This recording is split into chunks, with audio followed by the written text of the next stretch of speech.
Hello students, welcome to easy chemistry. तो आज हम लोग क्लास 10 केमिस्ट्री स्टार्ट कर रहे हैं। क्लास 10 की केमिस्ट्री में केमिस्ट्री के 5 चैप्टर हैं। उन 5 चैप्टर को हम लोग थोरली समझने की कोशिश करेंगे। So first chapter is very important chapter. It is chemical reaction and it's equations.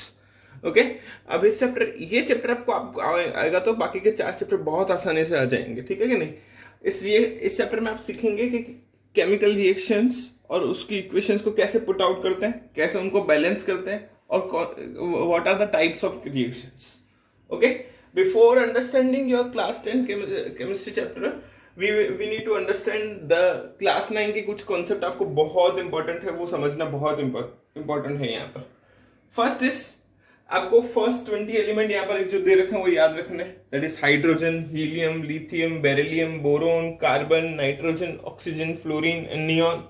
Then it is sodium, magnesium, aluminium, silicon, phosphorus, sulfur, chlorine, argon, potassium and calcium। और इन सभी एलिमेंट्स की वैलेंसीज आपको याद रखनी है ना? जैसे हम लोगों ने आपको पहले 9th में पढ़ा रखा है कि वैलेंसी कैसे याद रखते हैं, वैसे ऐसे आप रट तो नहीं सकते इन सभी वैलेंसीज को। ठीक है नहीं? तो इलेक्ट्रॉनिक कॉन्फ़िगरेशन समझिए। वी नो दैट के अगर सपोज करो मेरे पास एक एलिमेंट है सोडियम है एटॉमिक नंबर 11। अब मुझे इसकी वैलेंसी फाइंड करनी है तो what I will do, I will write its electronic configuration 281। हमको पता है 281 इसकी इलेक्ट्रॉनिक कॉन्फ़िगरेशन। तो it has 1 electron in outermost shell, it will lose 1 electron and sodium will has valency +1। सही बात है कि नहीं? Similarly if I talk about phosphorus has atomic number 15, है ना? इसका मतलब उसकी इलेक्ट्रॉनिक कॉन्फ़िगरेशन है 285, है ना? तो ध्यान से देखिए, यहां पर phosphorus has 5 electron in outermost shell. Now it can gain 3 electron और लूज 5 इलेक्ट्रॉन। तो देखो यहां पर उसकी वैलेंसी कितनी है, -3 और +5, है ना? समझ रहे हो कि नहीं समझ रहे हो? जैसे हाइड्रोजन है, 1 इलेक्ट्रॉन होता है उसके पास। अब वो या तो 1 इलेक्ट्रॉन गेन कर सकता है। If it gains 1 electron it is -1, if it loses 1 electron +1। Helium इसे हैज वैलेंसी 0 बिकॉज उसका के शेल कंप्लीटली फिल्ड है, के शेल में 2 इलेक्ट्रॉन हो गए हैं। ठीक है? Now lithium 2 1 +1 valency, 2 2 +2 valency, +3 valency because it has a 2 3 electronic configuration. Yes, है ना? Carbon has 2 4 electronic configuration. Now it can gain 4 electron, that means -4. It can lose 4 electron, that means +4.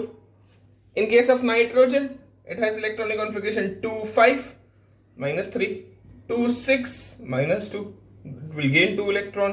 2 7 it will gain 1 electron, it means -1. तब इस तरह सबकी valencies लिख सकते हैं। मैं वैलेंसीज क्यों बता रहा हूं, इतना इंपॉर्टेंट क्यों है? ठीक है, अभी आपको थोड़ी देर बाद बताएंगे कि हम इन सब का फॉर्मूलाज बनाने वाले हैं। ठीक है ना? सो एक तो आपको ये फर्स्ट 20 एलिमेंट्स याद रखने with their symbols and with their valencies. Then you need to remember this polyatomic ions. This all are the polyatomic ions. अब पॉलीएटॉमिक आयंस मतलब क्या होता है? ऐसे आयंस जिसमें 2 या 2 से ज्यादा आइटम्स हो। देखो यहां पर अमोनियम में 1 नाइट्रोजन है, 4 हाइड्रोजन है और उसका चार्ज क्या है? +1।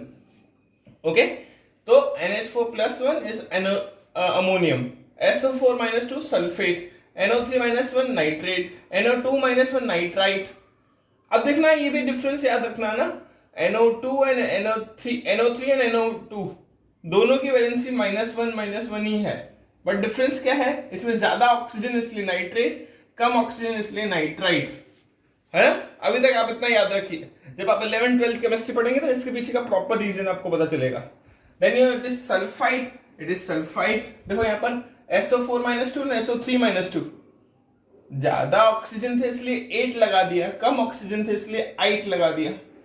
ठीक है? CO3 -2 carbonate, OH -1 hydroxide, HCO3 -1। देखो CO3 -2 था कार्बोनेट, एक कार्बन हाइड्रोजन लग गया इसलिए इसको क्या बोल दिया हम लोगों ने?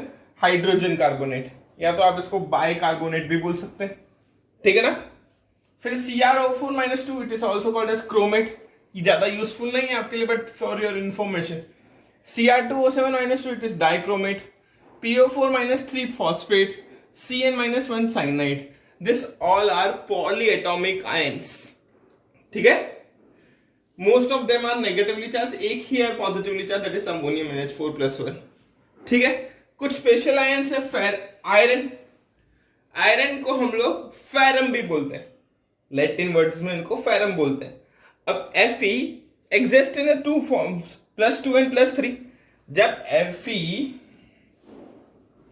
+2 फॉर्म है तो फेरस, +3 फॉर्म में है तो फेरिक। कोई भी कम ऑक्सीडेशन स्टेट में होता है तो रस लगाते हैं फेरस, ज्यादा ऑक्सीडेशन स्टेट में है तो फेरिक। कॉपर का भी सेम सिस्टम है, +1 और +2। अगर कॉपर +1 फॉर्म में it is called as cuprous, +2 form में है तो क्यूप्रिक। कुछ और भी याद रखना, अगर जिंक याद रखना हो तो याद रख दीजिए zinc Zn always has valency +2, silver Ag always has valency +1। Okay, इतना ध्यान रखिएगा आप लोग। चलो अब इनका यूज क्या है, ये पॉलीएटॉमिक आयंस और इन सबको याद कर लिया तो सर फायदा क्या है? फायदा ये है कि you can form the chemical formulas, you can form any type of chemical formula by using this element valencies and polyatomic ions. Chalo, let me start. I am taking some of example to define how will you form the formulas. ठीक है, if I say calcium carbonate, if I say calcium carbonate, आपको calcium carbonate का formulas बनाना है, तो how will you form? तो सबसे पहले calcium it means Ca, carbonate it mean CO3-2, है ना। कैल्शियम क्या है? Ca, carbonate it mean CO3-2। अब देखो कैल्शियम +2 है, CO3-2 है, सेम वैलेंसी क्या हो जाती, कैंसिल हो जाती। 9th में पढ़ के आए आप लोग, इट फॉर्म्स CaCO3, है ना। Then it is potassium sulphate,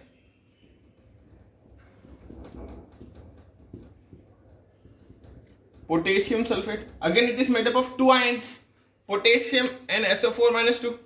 तो you will write like this, potassium or SO4-2। तो potassium +1 SO4-2, if you cross multiply it you will get K2SO4, है ना।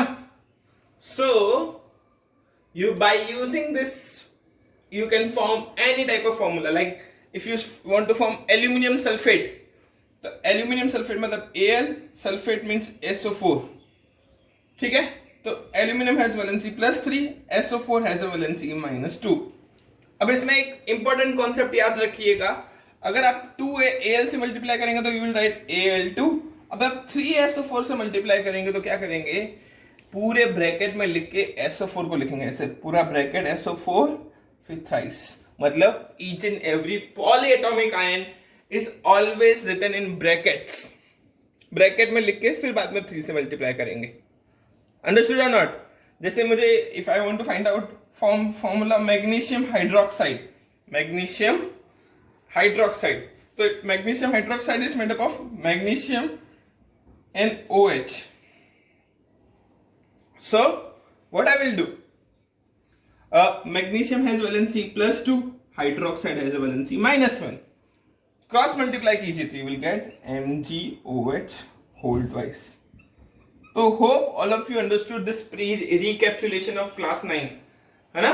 हम लोगों ने क्या किया, आपको केमिकल रिएक्शन और इक्वेशन पढ़ाने से पहले आपको ये बता दिया कि किसी भी कंपाउंड का केमिकल फॉर्मूला कैसे बनाते हैं। किसी भी कंपाउंड का केमिकल फॉर्मूला बनाने के लिए 2 इंपॉर्टेंट चीजें आपको पता होनी चाहिए, this first 20 elements, this polyatomic ions, और ऐसे उनको क्रॉस मल्टीप्लाई करके फॉर्मूला बनाना। ठीक है, तो इतना ध्यान रखिए, फिर हम लोग आगे आपको टॉपिक पढ़ाते हैं। ओके, हेलो स्टूडेंट्स, नमस्ते, वेलकम टू इजी केमिस्ट्री। तो अब हम लोग क्लास 10 केमिस्ट्री पे हम लोग अब we are discussing chemical reaction and equation. उससे रिलेटेड थोड़े और टर्म समझ लेते हैं। Now first of all, process of reaction has 2 types, physical reaction and chemical reaction. और फिजिकल चेंज और केमिकल चेंज, फिजिकल प्रोसेस और केमिकल प्रोसेस, जो भी आपको बोलना बोल सकते हैं आप लोग। Physical change it means change in shape, size, volume, temperature, जो आपको फिजिकली दिख जाए, change in states of matter. And chemical change it means change in chemical composition, मतलब आप जो प्रोडक्ट बनेगा उस it has a completely different chemical composition from the reactant. Like if I say melting of ice, ice को melt कर रहे हैं, तो remember ice has formula H2O solid, है ना? Water in a solid state, which converts into the water in liquid state. तो यहाँ पर देखिए चेंज में क्या हो रहा है, water has the same formula H2O और H2O, उसका केमिकल फॉर्मूला चेंज नहीं हुआ. चेंज क्या हुआ, it states from solid to liquid. This type of change is considered as a physical change. Okay, जैसे melting of a candle is one type of physical change, cutting of a tree is a one type of physical change. This type of change does not bring any type of chemical composition, change in any chemical composition. Say for example, burning of a wood is a one type of chemical change. Why? Because wood is made up of carbon. So what happens in a burning of a wood? That carbon reacts with the oxygen gas. And forms carbon dioxide. There is a change in a chemical composition. Previously we have a carbon and oxygen. Then after reaction we have carbon dioxide. तो हो क्या रहा है यहाँ पर, when any type of substance is burned in presence of oxygen, it converts into the carbon dioxide, water and different type of chemical substance. So we can say that this change is chemical change, this change is physical change. चलो, तो in this chapter we are going to discuss many type of chemical change which is called as chemical reaction. Now we are coming to this point, chemical reactions. Chemical reaction से related कुछ 4-5 terms मैंने यहाँ पर लिख रखे हैं, ध्यान से समझिए. केमिकल रिएक्शन में पहला टर्म है रिएक्टेंट, या तो आप बोल सकते हो केमिकल रिएक्टेंट, जो केमिकल रिएक्शन को स्टार्ट करता है. अब दो सब्सटेंस जो एक दूसरे से रिएक्ट करके प्रोडक्ट बना रहे हैं वो आपके रिएक्टेंट्स हैं. जैसे आपको घर पे चाय बनानी है, चाय बनाने के लिए आप दूध डालोगे, चाय पत्ती डालोगे, शुगर डालोगे, अगर एड ऑन करना हो तो अदरक डाल दोगे, इलायची डाल दोगे. तो इन सभी सब्सटेंस से आप स्टार्ट कर रहे हो, तो this all substance are your reactant. और इन सबसे जो लास्ट में बन रहा है एक टी, तो वो क्या है आपका प्रोडक्ट. तो जो केमिकल रिएक्शन को स्टार्ट करते हैं, the substance which starts the chemical reactions is called as reactant. और जो फाइनल रिजल्ट है उस केमिकल रिएक्शन का इज प्रोडक्ट. ठीक है, जैसे मैंने यहाँ पर सिंबॉलिक फॉर्म में रिप्रेजेंट किया है कि ए और बी एक दूसरे के साथ रिएक्ट कर रहे हैं और सी और डी बना रहे हैं. तो A and B are your reactant and C and D are your products. ठीक है. Next, forward direction reaction. What do mean by forward? Forward मतलब आगे जाना. It means from coming from reactant to product. अगर किसी भी chemical reaction के अंदर अगर आप रिएक्टेंट से प्रोडक्ट की तरफ मूव कर रहे हो, it means you are going into the forward direction reaction. Okay, if you are coming back in the opposite direction, it means the reaction is proceeding from the product to reactant. That type of chemical reaction is called as backward direction reaction. ठीक है कि नहीं? तो hope all of you understood reactant, product, forward direction and backward direction. Okay? Now we are coming to the reversible reaction. Reversible का मतलब क्या है? एक जैकेट्स होते हैं ना, जब आप जिनको आप उल्टा भी पहन सकते हो, सीधा भी पहन सकते हो. ठीक है ना? तो if a chemical reaction is possible in a both direction, reactant to product and product to reactant, that type of chemical reaction is called as reversible reaction. If a reaction is possible in one direction, एक बार reaction reactant to product चली गई, वापस product to reactant नहीं आ सकती, that type of chemical reaction is called as irreversible reaction.